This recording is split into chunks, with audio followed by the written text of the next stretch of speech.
Jurkrasta pasta māja, Ilzes istaba. 4 būrtnīcas, stingros, iepelēt brūnos, grubuļainos vākos. 54 lapuses, taču papīrs ļoti plāns, smalkas, gandrīz neredzamas līnijas.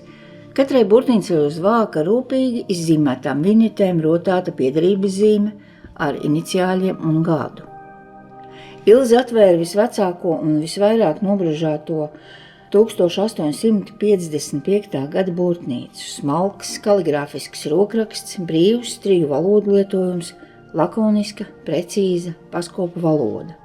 Acīm redzot, tā piederēs Mihailam Treimanim, klusajam, inteliģentajam, vērotājam un sava laikmeta hronistam.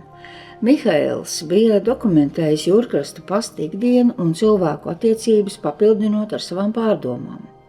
Uzmanīgi aizturējusi elpu, Ilze viegliem pieskārieniem šķīra lapu pēc lapas, lasīja un brīnījās, cik precīzi viņas tālais sensis redzējis laiku, notikumus un cilvēkus. Kāpēc tēvs mūs abus nesūta mācīties uz vienu augstskolu? Kāpēc Johans studē vēsturi un filozofiju Berlīnē, bet man būs jābrauc uz Pēterpili, mācīties tautsaimniecību un ekonomiku? Neuzdrošinos vaicāt. Cara armijas virsnieki pat atvaļināti, raduši, ka viņu pavēles tiek izpildītas bez apspriešanas. Laikam māte tomēr kaut ko pateikusi. Vakar tēvs man iesauca savā kabinetā un bargi uzrunāja, kas man nepatīkot viņa izvēlētajā augstskolā. Nevarēju saņemties drosmi pateikt, ka negribu braukt tik dziļi pašā Krievzemes sirdī. Labāk mācīties Tērbatā. Jums ar Johanu šīs zināšanas nākotnē noderēs. Esat dzimuši interesantā laikā, dabūsiet piedzīvot lielas pārmaiņas. Johans tikko beidzis studijas un atgriezies mājās, bet tēvs viņu mudina steigšus precēties un stāties viņa vietā par pasta mājas pāraugu. Pat Līgavu jau paspējis noskatīt Luīzi Fogeļjaukundzi. Mēs reizē mācījāmies Veipilī, es ģimnāzijā, viņa meiteņu skolā, gudra un šerpa jauna dāma, ar pašcieņu. Johanam Luīze nemaz nepatīk, tomēr viņš dara kā vēlēts un pasta mājā svin kāzas. Jaunais pāris iekārtojas uz dzīvi 2. stāva kreisā spārna 3 savienotajās istabās.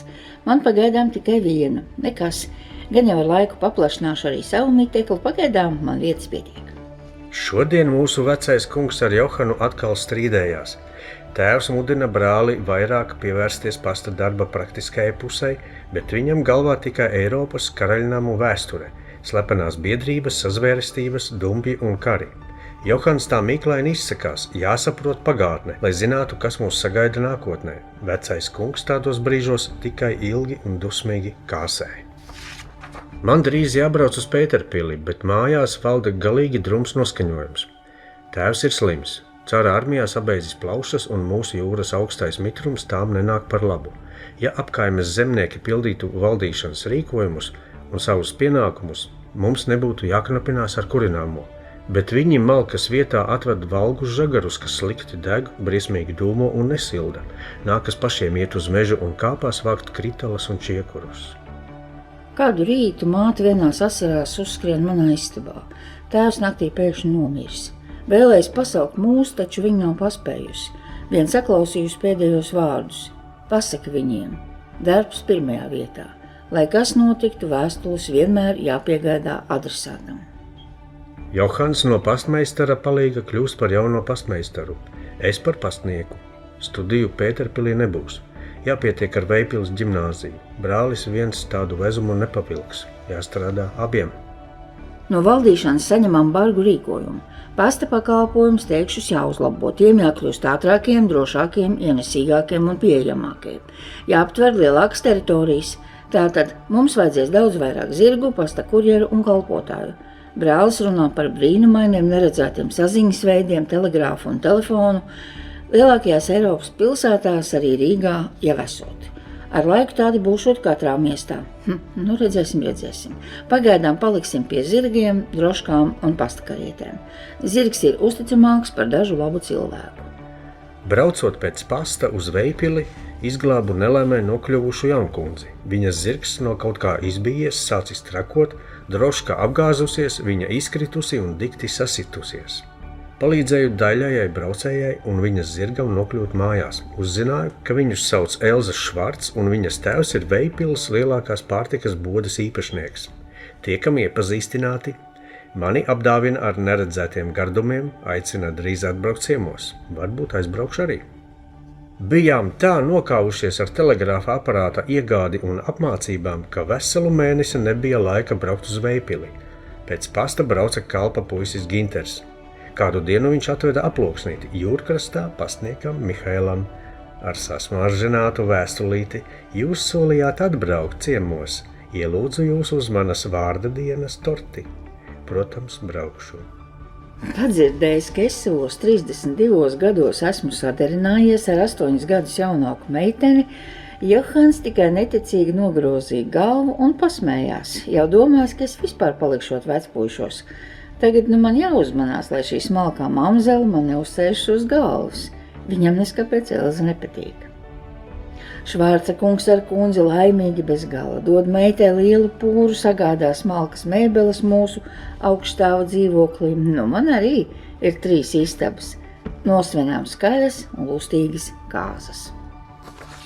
Elzai Jūrkrastā ļoti patīk. Viņa dodas stundām ilgās izjādēs gar jūru, dobēs ap pasta māju stāda neredzētas puķes, skaļi un trokšņaini spēlē indiāņus ar mazo Augustu, kurš viņu burtiski dievina. Turpretī mūsu māte un Johanas sieva Luīza Elzu nevar ciest. Laikam tāpēc, ka Johans negaidīti mainījis domas. Priecājas, ka švāģerieni interesē pasta lietas, sācis pat prātot, vai nevarētu viņu apmācīt darbam ar telegrāfa aparātu. Kādu dienu māte mani ieaicina pie sevis un klusi pabrīdina, lai labāk pieskatu savu sievu. Viņa jau gandrīz pārvākusies uz dzīvi pastmeistara kabinetā. Tikai tagad pamanu vecākā brāļa lielīgi uzskrulētās ūsas un Luīzes arvien saraudātās acis. Mums ar Elzu ir ļoti gara un nopietna saruna, pēc kuras viņa uz nedēļu aizbrauc pie vecākiem uz Vejpili.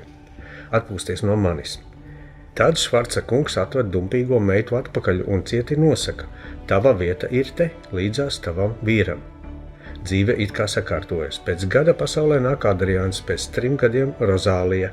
Taču tad pašā gadsimtu mijas naktī aiziet māte, mūsu mīļā sirmā pastmeistara kundze Dora. Jaunais gads sākas bēdīgi, ar rūgtām asarām. Johanam atkal ir iemesls kārtējam pravietojumam. Šis būšot briesmīgs gadsimts, nežēlīgs un asiņains. Izlasīta apdulināta, Ilze atlika burtnīcu sāņus un pavērās laukā pa logu. Rudens nakts, lai cik gara un tumšu bija nemanot pagājusi. Jūras pamali jau zeltojās pirmajos saules staros. Padomā tik, kādas kaislības reiz trakojušas pastamājā un cik atturīgi vecais Mihails ieskicējis starpģimeņu attiecības, nekādu pārmetumu vai nelabu vārdu. Kas notika tālāk? Mihaila burtnīcas otrā puse bija skaudrāka. 1921. Viņi beidzot ir kopā, kaut vai šādi, lai jau notiek, par mirušajiem tikai labu vai neko. Nezinu, ko Johans izlasīja tajā Ziemassvētku vēstulē, pats savām acīm to tā arī netiku redzējis. Luīze pacentās iemest krāsnī, uz galda palika tikai aploksne. Kas tur tāds bija? Vai brālis savās mūžīgajās piedzīvojuma alkās kaut kur bija iesaistījies? Vai lasītājs varēja viņu tā satriekt? Varbūt vēstule bija saindēta, to mēs nekad neuzzināsim, un varbūt arī nevajag. Labāk domāsim, ka tā bija žēlsirdīgas sirdstrieka. 65 gadi nav nieks, arī kara gadi atstājuši savas pēdas. Tāpat es nekad neuzzināšu, kas lika Elzai vecgada vakarā vienai pašai iet uz stalli. Gribēja apmīļot Johana zirgu, dzirdēt, ko tas saka. Atceros, Elza bērniem bieži stāstīja pasakas, ka gadu mijas naktī visi dzīvnieki runājot. Vai tiešām viņa tam ticēja? Nezinu pat, ko domāt. 53 gadi un dzīvē gals ar pakavu papieri. Bet pakavs taču nesot laimi. Un ko mums tagad darīt ar bēri? Es nespēju uz viņu paskatīties citādi, kā uz manas sievas slepkavu. 1939. Šodien viņi aizbrauca ar kuģi. Man Rozālija, viņas Friedrichs un abi viņi, Gotfrīds un Rihards, Valdemaņi, baltvācieši. Atsaucās savu dārgā fīrera aicinājumam atgriezties savā tēvzemē. Labi, tas Valdmans, diez ar viņu, bet kas Vācijā pazūdis Rozālijai? Vai tiešām nevarēja palikt pie mums pastamājā? Jumts virs galvas taču bija. Nē, laikam jau nevarēja gan. Varbūt arī labi, ka ir tā, kā ir. Laikam jāatzīst, Rozālija bija īsti savas mātes Elzas meita. Abām svarīgāk par visu allaž bija viņa vēlmes, izskats, ērtības un labsajūtu. Par citu vajadzībām maza bēda. Lai viņam tur svežzemē veicis, kaut nenāktos nožēlot. 1946. Domāju par Jēkabu, Jēcīti, Ješku, manu mazdēliņu, mazo drosmīgo vīriņu, kuram bija lemts piedzimt Pirmā pasaules kara laikā. Liktenis viņam dāvāja 2 mierīgus gadu desmitus, lai uzaugtu, izskolotos un uzsāktu savu dzīvi. Tad viņu aizrāva Otrais pasaules karš, jau Jēkabs liels, stiprs, izkarojies, mājās pārnācis, aprecējies un pats pie meitas ticis. Jaunais Jūrkrasta pastnieks, pastmeistars, tikai tā, sīksts un taisnīgs vīrs, ne tāds kā mana brāļa Johana mazdēls Alberts, nelietis, nodevējs un slepkava, sava tēva un mātes slepkava un manas vedeklas slepkava. Cik labi, ka Jēkabs atnāca pie manis. Kad aiziešu, viņam ar ģimeni paliks šis miteklis. Te viņš maziņš spēlējās, te kļuva par īstu vīru. Pēc savu dienasgrāmatu kopā ar pasta mājas meistaru mantojumu es noglabāšu tur, kur to atradīs tikai pastmeistars. Pastmeistaram Augustam Treimanim piedarošo burtnīcu ar vinietes iekļauto uzrakstu AT 1905 no pārējām atšķīra savādi viļņots biezums. Lapu skaits tāds pats, taču tās bija dabūjušas pamatīgi izmirkt, sakrunkojušās un deformējušās, bet tinti vietām tā izplūdus, ka rakstītais vairāk uzminams nesalasāms. Turklāt, kā izskatījās, Augusts bijis mazrakstītājs. Īsti teikumi, reizēm vispār tikai daži vārdi. Toties daudz tehnisku zīmējumu un skiču, pastamājas pārbūves plāni, jaunbūvēto spārnu, telpu iekārtojums, pastmeistara kabineta un pastnieku darba telpu, plāni un sienas plauktu rasējumu, ļoti pārdomāts, gaumīgs un ērts iekšpagalma palīgāku plāns, malkas novietne, zirgu nojume, dziļurbuma akar sūkni. Zibeņs saspēra lielo skursteni mājas vecajā daļā. Elektroizlāde bija tik spēcīga, ka vecāku istabā nobruka cukumūris un saplēsāja siena. Krītoša sija māti uz 2 stundām iesprostoja augstā vannas istabā. Labi, ka nebija iekurtas krāsnis, varēja izcelties uguns nelaime. Reizē ar skursteņa un sienu remontdarbiem dzīvokļu daļā jāliek papildu durvis. Tēvs un krustēvs piekrīt, drošība pirmajā vietā. Nāksies gan pārplānot un mainīt mēbeļu izvietojumu. Dāmas sašutušas par mazgājamo istabu 2 durvīm. Nekas, pieradīs. Var taču aizlikt krampīti. Toties briesmu brīdī būs otrīzē. Tik prāvai ēkai kā pastamāja vajadzīgs vienota siltuma avots, nevis atsevišķas krāsnis katrā telpā. Rīgā, Jelgavā, Veipilī daudzās mājās jau sen darbojas siltumkatli. Mums arī derētu. Ja to spēja senie grieķi un viduslaiku mūki, mēs arī varēsim. Ja mēs paši ražotu elektrību, ikdienas darbi kļūtu daudz vieglāki. Padomāšu par to.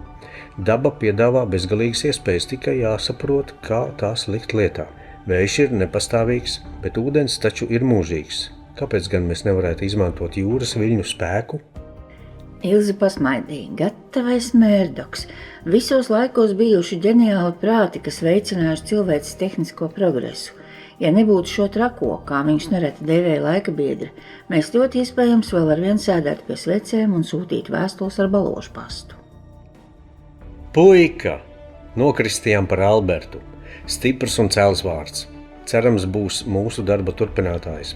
Esmu pārliecināts, šis gadsimts nesīs milzīgus tehniskos atklājumus, kas cilvēku dzīvi un darbu darīs vieglākus. Esmu satriekts. Atlantijas okeāna ledussaltie ūdeņi apriejuši pasaulē drošāko kuģi, jauno tvaikoni, tehnikas augstāko sasniegumu. Titaniks līdz ar 1500 cilvēku nogrims melnajā dzelnē. Tēvs kļūst arvien noslēpumaināks un visu laiku runā, ka tuvojas liela nelaime, kas pilnībā pārvērtīšot pasauli. Viņu bieži apmeklē mundieroti, nerunīgi viesi. Mūsu jaunākais Alfrēds pasauli ierauga 1914. gada vasaras saulgriežos. Varbūt tāpēc tik smaidīgs? Lielajam brālim viņš nepatīk. Sēž tik savās krievu grāmatās, piecirta kāju un paziņoja: Mācīsies Pēterpilī, dabūja pamatīgu pērienu, lai es sāku domāt ar galvu. Pasaule sajukusi. Visa Eiropa karo. Varanie un bagātie kara kurinātājs zīmē plānus un raust striķīšus.